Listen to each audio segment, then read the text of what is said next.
Hi hello ನಮಸ್ಕಾರ ನಮಸ್ತೆ ವೀಕ್ಷಕರೇ. ಇವತ್ತು ನಾನು ನಿಮಗೆ ಒಂದು ಉತ್ತರ ಕರ್ನಾಟಕದ ಅತ್ಯಂತ ರಮಣೀಯವಾದ ಮತ್ತು ಅಚ್ಚರಿಯಾಗುವಂತಹ ಒಂದು ಪ್ರೇಕ್ಷಣೀಯ ಸ್ಥಳಕ್ಕೆ ಕರ್ಕೊಂಡು ಹೋಗ್ತಾ ಇದ್ದೀನಿ. ಬನ್ನಿ.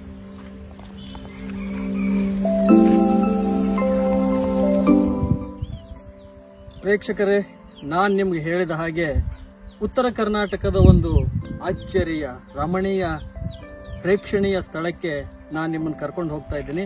ಆ ಸ್ಥಳ ಯಾವುದು ಅಂತ ಕೇಳಿದರೆ, ಉತ್ತರ ಕರ್ನಾಟಕದ ಬಾಗಲಕೋಟೆ ಜಿಲ್ಲೆಯ ಗುಳೇದಗುಡ್ಡದ ಹತ್ತಿರವಿರುವಂತಹ ದಿಡ್ಗಾ ಫಾಲ್ಸ್.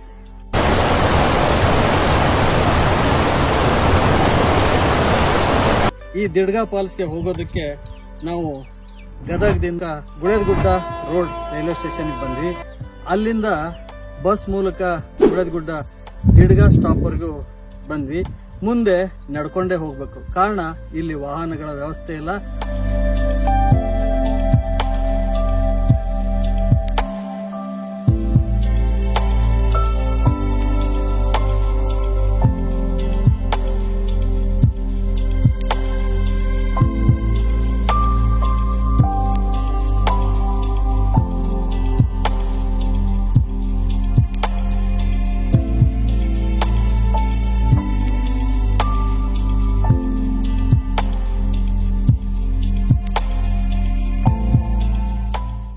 ಮತ್ತೆ ದಿಡ್ಗಾ ಫಾಲ್ಸ್ಗೆ ಗುಡ್ಡ ಹತ್ತಬೇಕು. ಈ ಗುಡ್ಡ ಹತ್ತಬೇಕು ಅಂದ್ರೆ ನಾವು ನಡ್ಕೊಂಡು ಹೋಗೋದು ಅನಿವಾರ್ಯ. ಇಲ್ಲಿ ಯಾವುದೇ ತರಹದ ರಸ್ತೆ, ಸರಿಯಾದ ರಸ್ತೆ ಮಾರ್ಗ ಇಲ್ಲ. ನಾವು ನಡ್ಕೊಂಡೇ ಈ ಗುಡ್ಡ ಹತ್ತಬೇಕು. ವೀಕ್ಷಕರೇ, ಬನ್ನಿ. ನಾನು ನಿಮ್ಮನ್ನ ಈಗ ದಿಡ್ಗಾ ಫಾಲ್ಸ್ಗೆ ಕರ್ಕೊಂಡು ಹೋಗ್ತಾ ಇದ್ದೀನಿ.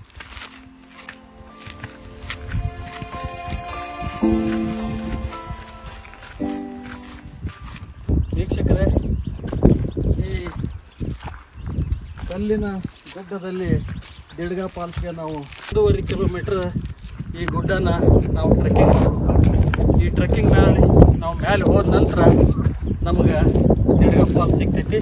ಬರ್ರಿ. ಇಲ್ಲಿ ಟ್ರೆಕ್ಕಿಂಗ್ ಮಾಡೋಕೆ ಕೂಡ ಸರಿಯಾದ ದಾರಿ ಇಲ್ಲ.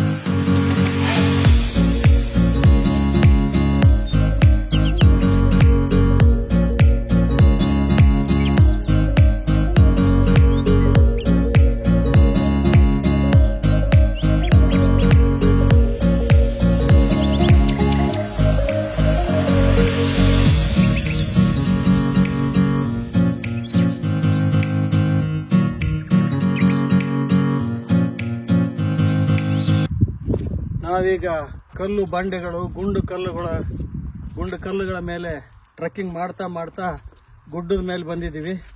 ನಿಮಗೆಲ್ಲ ಕಾಣ್ತಾ ಇದೆ. ಈ ಗುಡ್ಡದ ಮೇಲೆ ಯಾವ ಕಡೆ ನೋಡಿದರೂ ಹಚ್ಚ ಹಸಿರಿನ ಸುಂದರ ಪರಿಸರ ತಮಗೆಲ್ಲ ಕಾಣುತ್ತೆ. ಆಮೇಲೆ ಈ ಗುಡ್ಡದ ಮೇಲೆ ಇನ್ನೂ ಸ್ವಲ್ಪ ದೂರ ನಡ್ಕೊಂಡು ಹೋದರೆ ದಿಡ್ಗನ್ ಫಾಲ್ಸ್ ಬರ್ತೈತಿ. ನಡ್ರಿ ಹೋಗೋಣ. ಸ್ನೇಹಿತರೆ, ಅಂತೂ ಇಂತೂ ಗುಡ್ಡ ಹತ್ಕೊಂಡು ದಿಡ್ಗನ್ ಫಾಲ್ಸ್ನ ತಲುಪಿದ್ದೀವಿ. ಬನ್ರಿ. ಈ ದಿಡ್ಗನ್ ಫಾಲ್ಸ್ ಒಳಗೆ ನೀರು ಹೆಂಗೆ ಬೀಳ್ತೈತಿ, ಅಲ್ಲಿ ಹುಡುಗರು ಹೆಂಗೆ ಎಂಜಾಯ್ ಮಾಡ್ತಾರ, ಯಾವ ರೀತಿ ಆ ಬೀಳೋ ನೀರಿಗೆ ಮೈ ಒಡ್ಕೊಂಡು ನಿಲ್ತಾರ, ಆಮೇಲೆ ಆ ದಿಡ್ಗನ್ ಫಾಲ್ಸ್ ಎಷ್ಟೈತಿ, ಎಷ್ಟು ಎತ್ತರ ಐತಿ, ಏನೈತಿ ಅನ್ನೋ ಮಾಹಿತಿನ ನಾನು ನಿಮ್ಗೆ ಹೇಳ್ತೀನಿ. ಬನ್ನಿ.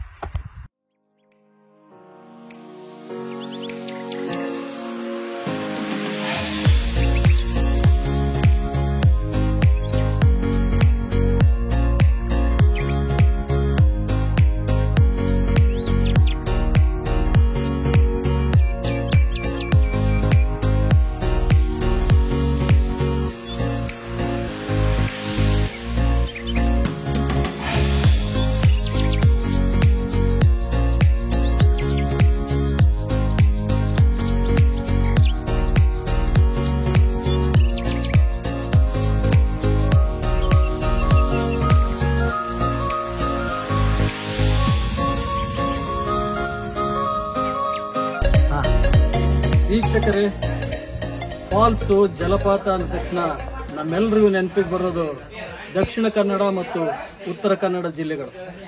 ದಕ್ಷಿಣ ಮತ್ತು ಉತ್ತರ ಕನ್ನಡ ಜಿಲ್ಲೆಗಳಲ್ಲಿ ಧಾರಾಳವಾಗಿ ಎಲ್ಲಿ ನೋಡಿದರಲ್ಲಿ ನೀರು ಧುಮ್ಮಿಕ್ಕುವ ಫಾಲ್ಸ್ಗಳು ನಮ್ಮೆಲ್ಲರಿಗೂ ಗೋಚರಿಸ್ತವೆ.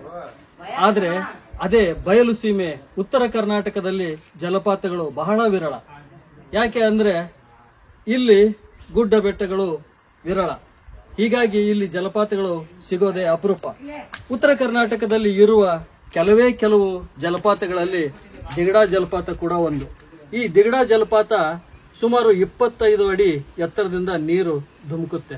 ಇಲ್ಲಿ ಬಾಗಲಕೋಟೆ ಜಿಲ್ಲೆ, ಪಕ್ಕದ ರಾಯಚೂರು ಜಿಲ್ಲೆ, ಬೀದರ್ ಜಿಲ್ಲೆ, ಗದಗ ಜಿಲ್ಲೆ, ಹೀಗೆ ಸುತ್ತಮುತ್ತಲಿನ ಜನಗಳು ಈ ದಿಗಡಾ ಫಾಲ್ಸ್ ನ ನೋಡೋದಕ್ಕೆ ಪ್ರತಿನಿತ್ಯ ಯುವಕರು ಮತ್ತು ಯುವತಿಯರು, ಪ್ರವಾಸಿಗರು ಸುಮಾರು 1.5 ಕಿಲೋಮೀಟರ್ ಟ್ರೆಕ್ಕಿಂಗ್ ಮಾಡಿಕೊಂಡು ಈ ಫಾಲ್ಸ್ ನ ನೋಡಕ್ ಬರ್ತಾರೆ. ಆದ್ರೆ ಸರ್ಕಾರ ಈ ಫಾಲ್ಸ್ ಬರೋ ಪ್ರೇಕ್ಷಕರಿಗೆ ಮತ್ತು ಪ್ರವಾಸಿಗರಿಗೆ ಬೇಕಾದ ಅನುಕೂಲತೆಗಳನ್ನ ಮಾಡಿಲ್ಲ. ಸರಿಯಾದ ರಸ್ತೆ ಇಲ್ಲ, ಹಾಗೂ ಇಲ್ಲಿ ಮೂಲಭೂತ ಸೌಲಭ್ಯಗಳು ಕೂಡ ಇಲ್ಲ. ಈ ಫಾಲ್ಸ್ ಬರೋ ಜನ ಈ ಬೆಟ್ಟ ಹತ್ತು ಟ್ರೆಕ್ಕಿಂಗಿನ ಸಾಹಸ ಮಾಡೋದ್ರ ಜೊತೆಗೆ ಬಿಸಿಲಿನ ತಾಪವನ್ನ ತಾಳ್ಕೊಂಡು ಮೇಲೆ ಬಂದು ಈ ಜಲಪಾತದಲ್ಲಿ ಅವರೆಲ್ಲ ಎಂಜಾಯ್ ಮಾಡ್ತಾರೆ.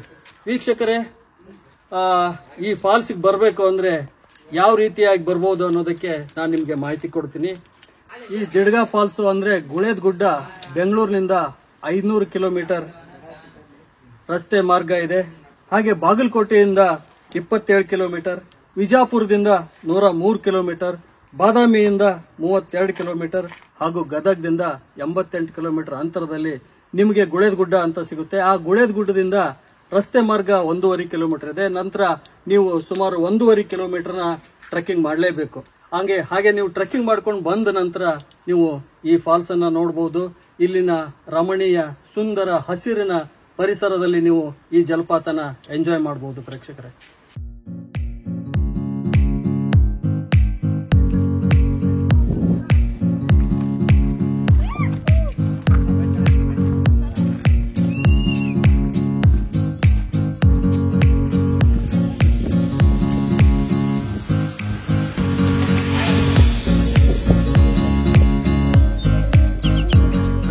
ಚಾನೆಲ್ ಸಬ್ಸ್ಕ್ರೈಬ್ ಮಾಡ್ತೀರಾ? Yes, sir. Yes.